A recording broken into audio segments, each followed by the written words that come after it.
तो hello guys, कल रात में अपनी ट्रेडिंग डेस्क के सामने जब बैठा था, चार्ट्स खुले हुए थे। बिटकॉइन, नैस्डैक सब एक ही कहानी सुना रहे थे। रेड कैंडल्स, पैनिक सेलिंग और साइलेंस। आप सबने देखा होगा लास्ट 2 दिन में दुनिया के मार्केट्स लिटरली हिल गए हैं। बिटकॉइन ने 8% से ज्यादा का क्रैश दिखाया है। 1,22,000 से सीधा 1,04,000 और बाइनेंस पे तो 1,02,000 के आसपास भी दिख गया था। S&P 500 2% डाउन है और क्रिप्टो मार्केट सिर्फ 1 घंटे में $6 बिलियन का पैसा वैनिश कर गया है। यानी दुनिया भर के जो भी इन्वेस्टर है ना, वो एक ही दिन में अपना जो भी रिस्क है मार्केट से वो हटाना शुरू कर दिया है। अब सवाल है कि क्यों? क्या सिर्फ ये करेक्शन है या एक नया ग्लोबल क्रैश स्टार्ट होने वाला है? Question mark. तो चलिए समझते हैं और इस कहानी के कुछ कैरेक्टर्स से मैं आपको मिलवाता हूँ, ठीक है?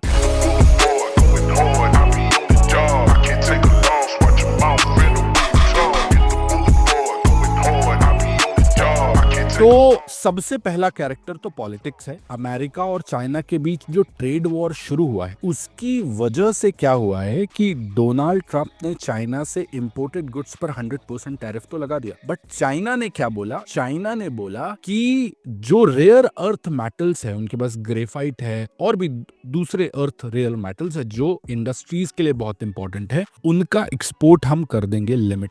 सिंपल वर्ड्स में, अमेरिका के पास है टेक तो चाइना के पास है मेटल, और एक दूसरे की इकोनॉमी का ना ये गला दबाने की कोशिश कर रहे हैं। और इसमें पिस कौन रहा है?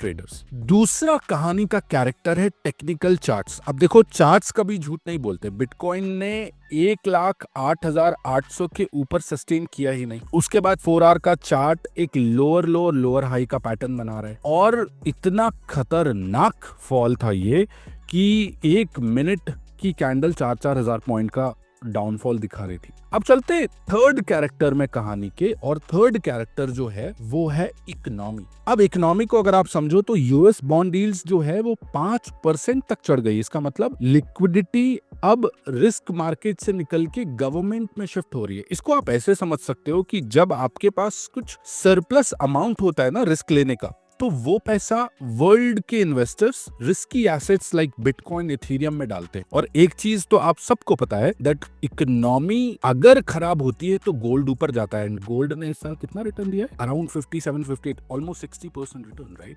तो इंटरेस्ट रेट्स जब हाई होते हैं तो कॉर्पोरेट प्रॉफिट्स पे प्रेशर आता है और स्टॉक मार्केट नेचुरली नीचे जाते हैं, गोल्ड नेचुरली ऊपर जाता है। अब समझते हैं हमारे पॉइंट ऑफ व्यू से, यानी इंडिया के पॉइंट ऑफ व्यू से। देखो, एफआईआईज ने पिछले 4 से 5 दिनों में, या 2 दिन का भी मैं अगर बताऊं आपको, तो 4,800 करोड़ रुपए निकाले हैं इंडियन मार्केट से। निफ्टी और बैंक निफ्टी पिछले कुछ दिनों में अच्छा परफॉर्म कर रहे हैं, बट अपने रेजिस्टेंस के पास है। और जब यूएस मार्केट गिरते हैं तो शॉर्ट टर्म में 8 से 10% का करेक्शन इंडियन मार्केट में भी आ सकता है। तो जो रिटेल ट्रेडर्स है, जो लेवरेज या ऑप्शन बाइंग कर रहे हैं, उनके लिए डेंजर जोन बन सकता है। अब सबसे इंपॉर्टेंट चीज, एक सिंपल बात मैं आपको बताता हूं, मार्केट क्रैश से डरना नहीं है, इसको समझना सीखो। देखो, हर क्रैश के बाद एक नया बुल रन आता है, ये तो आपको पता है। और आज टाइम पैनिक करने का नहीं है, रिस्क मैनेजमेंट, कैश होल्ड करना है और स्मार्ट पोजीशनिंग करनी है। अगर आप चार्ट रीडिंग, लिक्विडिटी अंडरस्टैंडिंग और रियल मार्केट स्ट्रक्चर्स अगर सीखना चाहते हो तो आपका घर है ग्रीन आर्क कम्युनर। हम वेल्थ, विजडम एंड वेलनेस के साथ, क्योंकि पैसा तभी टिकता है जब समझ होती है, सिखाते हैं आपको कि कैसे फाइनेंशियल मार्केट्स को डील करना है। Thank you so much for watching this video. देखो गाइस, मार्केट गिर रहा है पर आपको तैयार रहना है हर गिरावट के लिए। हर गिरावट एक मौका होती है। और ये थी आज की ग्लोबल मार्केट स्टोरी। मैं आपको मिलता हूं नेक्स्ट वीडियो में। मेक श्योर आप